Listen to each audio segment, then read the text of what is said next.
I feel like a comet, a shooting star today. Welcome to a Neon Jazz interview with an up-and-coming jazz singer from Oakland, California, Suzanna Smith. With the recent release of her impressive debut album, Halfway Between Heaven and Love, she spent some time with Neon Jazz discussing her roots, career, and where all of it may be leading, and how regret can work in your favor, along with much, much more. Dig it. Let's start off at the top here. You were born in Boulder, Colorado. How did that environment foster your love of jazz?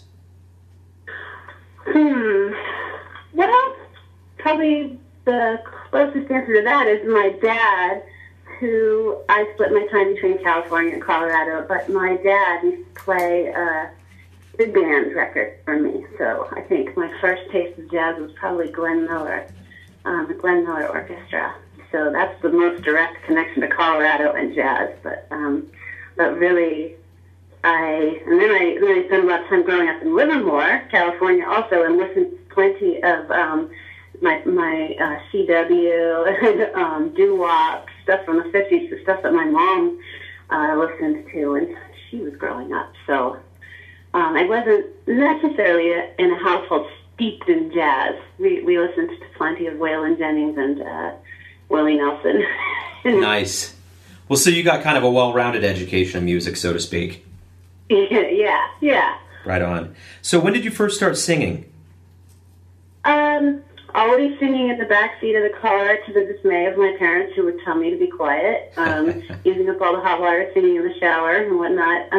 And then I guess it was high school, singing in a choir in the musicals. In the musicals, I was always in the back. I never had a main part. And then when I went off to college on the East Coast, I went to Wellesley, and a cappella is just such a huge thing on the East Coast. And I was in a couple a cappella groups there. And after I graduated from Wellesley and I moved back to the Bay Area, I wanted to still do music, but I didn't have and I didn't play an instrument. I knew I didn't want to just go on Craigslist and join someone's band and sing their songs. So I formed, I did go on Craigslist and posted something, and two women from Smith, actually, so their college experience was almost identical to mine at Wellesley, responded, and we formed an all-women's a cappella group out here. That was together for about 5 years out here in the Bay Area, and we performed around and about. And after that, folded because people were going off to grad school or having babies or what have you. After about 5 years, that's how I found my way to the jazz school in Berkeley. Yeah. How was that? Well, I think I first heard about the jazz school through, I think there was probably like an ad on KQED, which is our NPR station here, and just piqued my interest, and I realized it was a place as a vocalist where I could go and just show up with my voice and be able to do something. I didn't have to join someone's full band and sing all that music. I could just come and take classes, and I found it, I really think I'm so lucky that I found it. I think it has I'm sure if the jazz school didn't exist and I hadn't found it, I don't know if I'd be doing this. Yeah. Not sure. Sure. So I feel like I really lucked out living here in the Bay Area and finding it, and that it was a place where you could take classes, and there was a structure for diving in and learning this material. It was something I could do I work full time also, so it was something I could participate in, but that it was a very rich thing to fall into. It was not, any form of studying this music is great, but it wasn't just like a community. It was a serious place, and this when I started with them, that was before they became an accredited.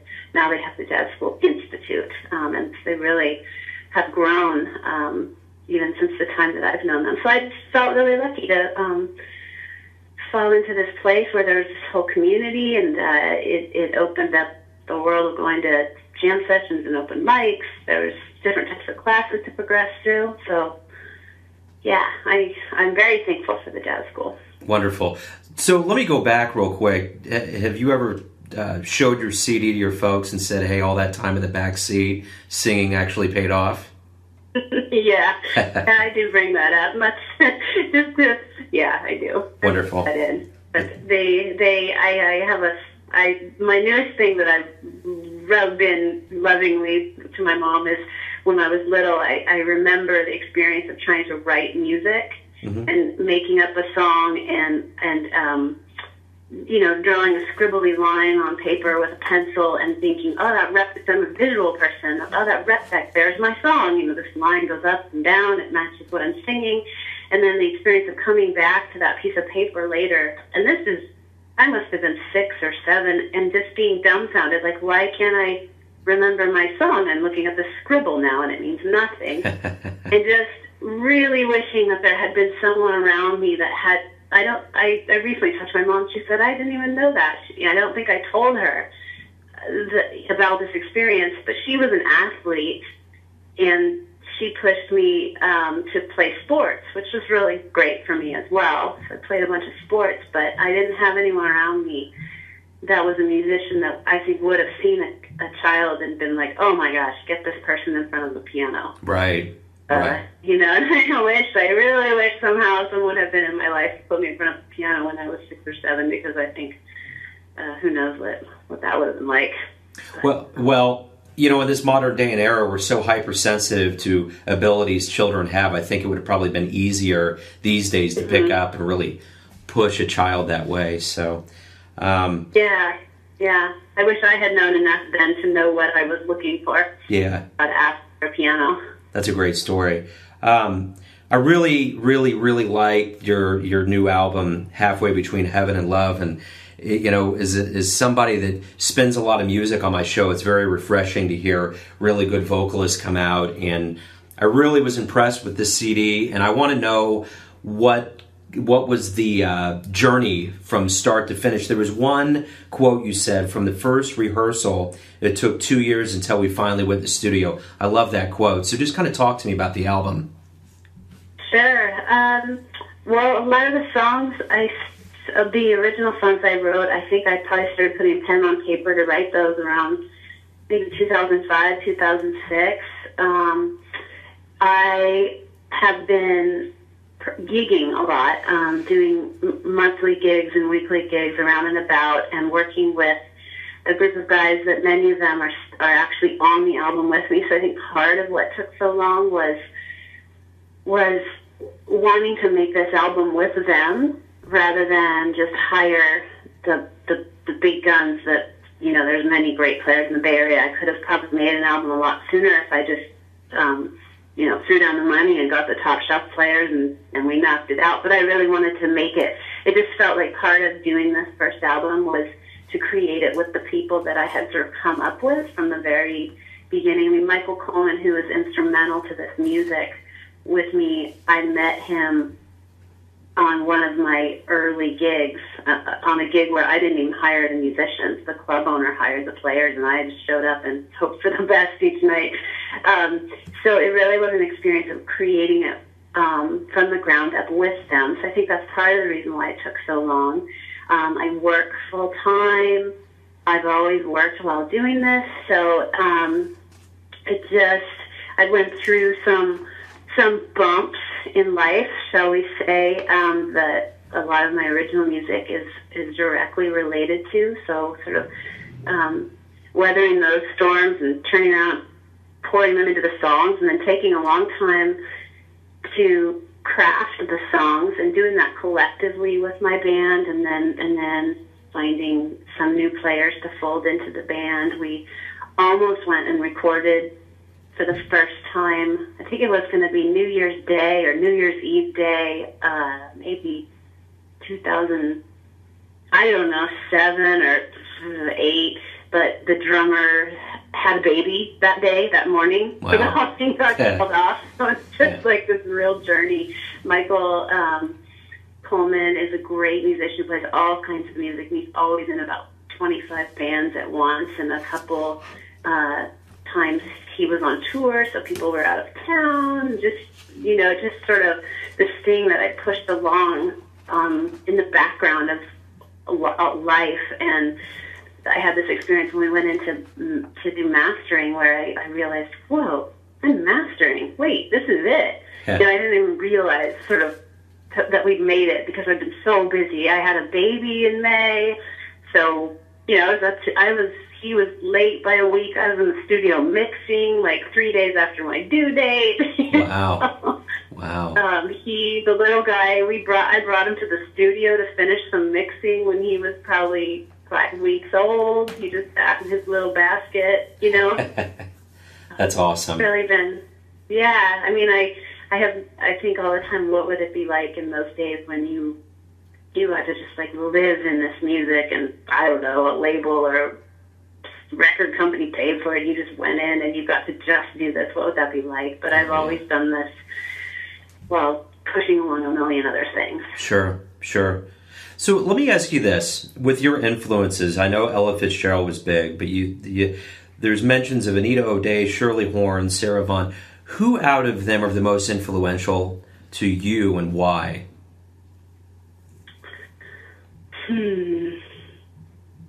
That's a hard one. I mean, I think I started, as many people do, with Ella, and I think about her a lot when I'm trying to sing and for clarity, and to really sing the words clear. And I listen to Sarah. She's like diving into a deep well. I mean, I often have one of her CDs and I just play it for weeks straight because there's so much she's doing in there. I maybe in my lifetime will get to the point where I can do one little fingernail's worth of, what she does, but she's inspiring to me just in the way that she's always, just her phrasing and her acrobatics and thinking about that. I studied with Kitty Margolis and we work a lot on phrasing. So I would think I listened to Ella for the clarity, and then Sarah Vaughan inspires me for just taking the melody and changing it or the phrasing. And then I've also been influenced, I was thinking about that before you called, by songwriters. I don't know if it is listed in there, but like Ani DeFranco, Patty Griffin, Martin Sexton, sort of modern day lyricists and songwriters. Yeah. So I'm kind of trying to put those two worlds together. Yeah, very cool. So would you say that bebop is one of your favorite jazz genres or idioms? Yeah. Why is that? Bebop. I mean, I like to write. I like the challenge of, like with Lady Bird and Half Nelson. I like the challenge of trying to write a lyric to those melodies, and there's a lot of melodies that catch my ear that I'm always like, oh, that would be the tickle toe. Oh, that would be really fun to write some lyrics to. Yeah. And I have to continue to grow to learn them, to be able to sing them. If you're a horn player, you get on your horn every day and you play and you play and you play it. And as a vocalist, how do you break down the melodies and really learn them correctly? Yeah. Yeah. Very cool. So your bio says that you spent the last decade building relationships with players. Has that been pretty instrumental in you releasing your first album and getting out there and doing your thing? Hugely. As I was mentioning earlier, there was a club called Kelly's of Alameda here in Alameda, and from the jazz school, someone invited me to be in their show, and they didn't sing a few songs, and they said, oh, before you sing at Kelly's, he likes everyone to come to the open mic. And so I started going to the open mics, and that led to doing a every other Friday singing at Kelly's. And as I mentioned, that gig really was instrumental. I didn't hire the musicians, so every Friday that I went there, it was a 4-hour gig, 9 to 1 a.m. Every time I went there, I just sort of looked around and said, "Are you the pianist? You're hovering near the piano." And so I met right out of the gate. It was sort of sink or swim. It was like, let's get this done with whoever shows up. And I met and worked with, over the course of about a year, so many musicians. And a lot of times, some of them were terrible. I mean, and I was brand new, so maybe, I couldn't hold my end together very well, but some of them were terrible. Some of them were amazing guys that maybe just didn't have a gig that night, and Kelly called them at the last minute, and they came down. Sometimes there was one of the top call bassists in the Bay Area who likes to play drums, so sometimes he would show up and be on drums. And so I had a whole range of experiences of weathering. Tara, one time there was like a classical pianist who ended up on the piano playing jazz, and it was totally horrible, and I survived, and I still think of that as my most terrifying gig. And then I have experiences of like some of the best players in the Bay Area being behind me and like encouraging me, like, take another chorus, do this, or talking to me after the gig if something happened on a tune. So I think a lot of singers who start and are new end up finding one pianist and working only with one pianist, and then they aren't very flexible if that pianist isn't available. They don't know how to get it done. Sure. But by the time Kelly's closed and I needed to go out and find other gigs, I had a pretty good roster of people to call. Sure. So, that good deal. So, speaking of live performances, I know you perform out in the Bay Area. Do you have any plans of, we're here in Kansas City coming out this way, or any other spots around the country? I would love to do that. As I mentioned, I just had a little boy in May, so he's 7 months old, so it's a funny position to be in where I, release a first album, and then I'm like, oh, I can't really go anywhere very far to music. So that's a new balancing act to figure out what I'd love to. I have family in Colorado. I'd love to go play wherever I can. I want to see if I can get back and play at my college in Wellesley, Massachusetts, and maybe set something up in Boston. So I think I just need to figure out what's the new balancing act. But I plan on doing this as long as I can. So right on. once we get the 7-month-old under control. So let me ask you this: what are some of your short and long-term plans? Well, short term, as I said, I'm sort of defining a new balancing act of how to get out and be performing, get back to the performing schedule that I was doing before I had my son. And long term, just already thinking about having done one album, it makes me I want to hurry up and make the third album. I want to be in a position to be making a third album, and what is that experience like after having done one and learned so much, and then learn to do it again. So I'm already just thinking what would a second, I'm very proud of my first album, and just thinking about what does it mean to have done this? What do I do next? Sure. I feel like I set the bar pretty high for myself just in terms of original material. So thinking a lot about, I don't know. I think a first album is always like this. It takes a long time to birth the first album. Do I want to wait 6 years? No. So how do you get to the richness of the material faster? Yeah. So thinking about that, and just sort of defining a new balance for myself of being a new mom and a worker bee and an artist. Yeah, absolutely, the balancing act. So let me ask you this. If you could go back in time and meet one jazz musician from any era, who would it be and why, and maybe what would you ask him? Oh, shoot.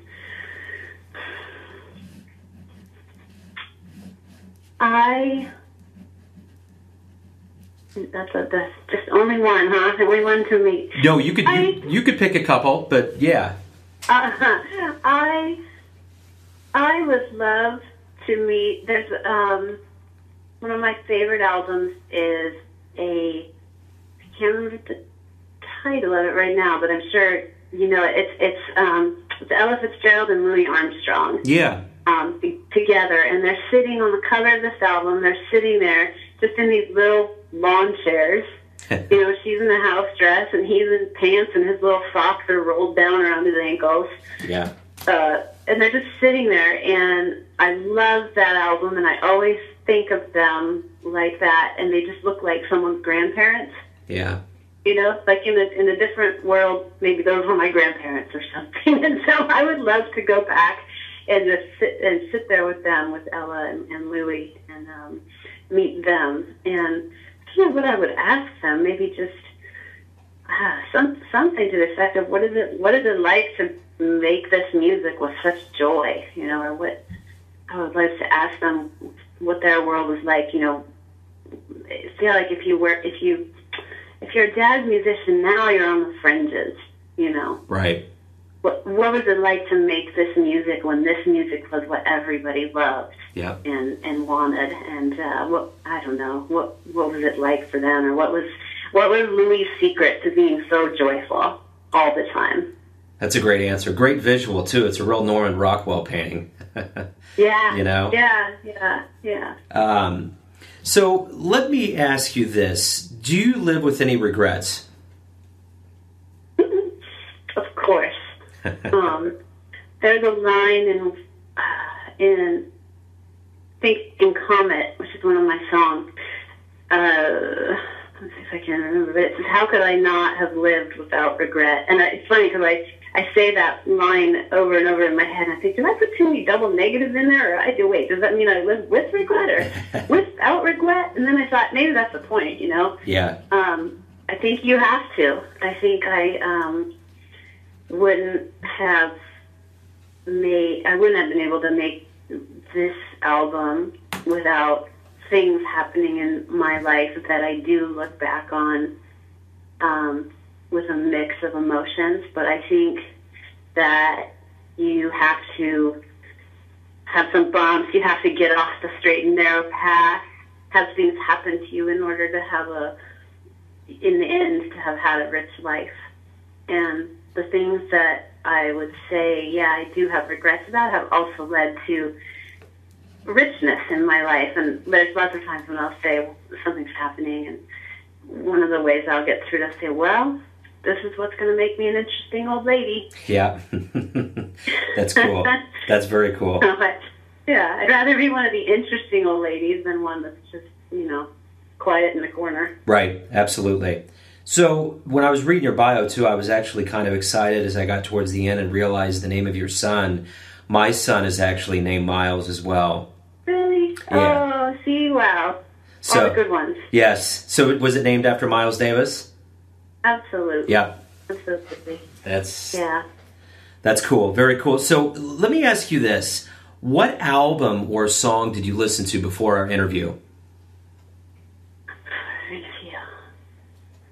Well, last night, feeding Miles his carrots for dinner, and we put on, I have a little Jazz Lullabies album that Universal put out or something, and there's I think like the second song in, I love it. I'm not sure of the name of it, but it's Mel Torme singing I don't know if the title of it is Bye Bye Baby. I'm not sure. It's a little bit of a lullaby song, and Mel Torme sings it, and I love it. And that's actually been the one stuck in my head today. Very cool. Morning. Very cool. So let me ask you this. We've kind of come to the end of the interview here, and I want to get kind of a glimpse in the matter of modern-day brevity, which would be a tweet. Tell me who Suzanna Smith is in the length of one tweet. Yeah. Are you going to give me the little countdown thing so I know when I'm... A little 144-character hashtag.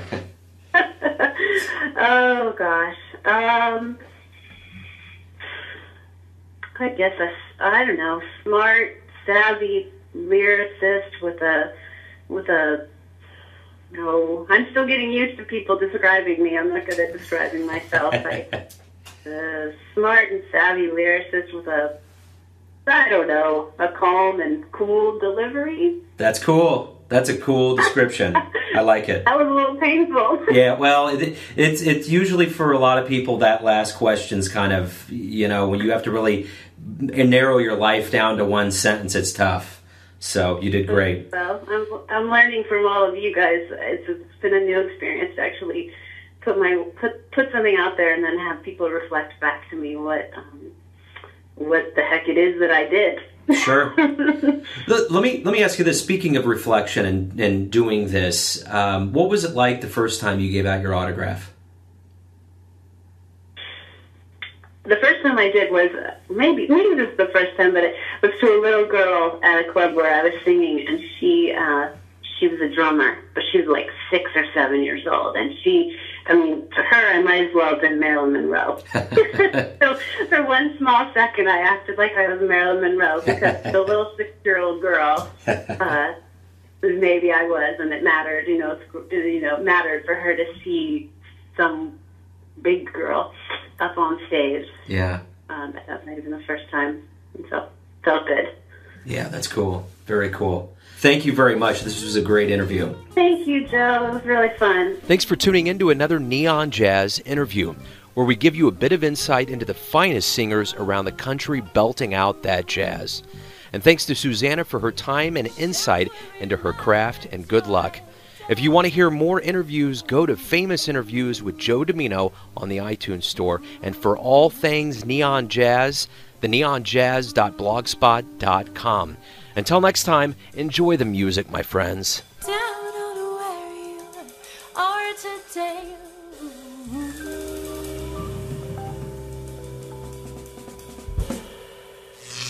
Neon Jazz.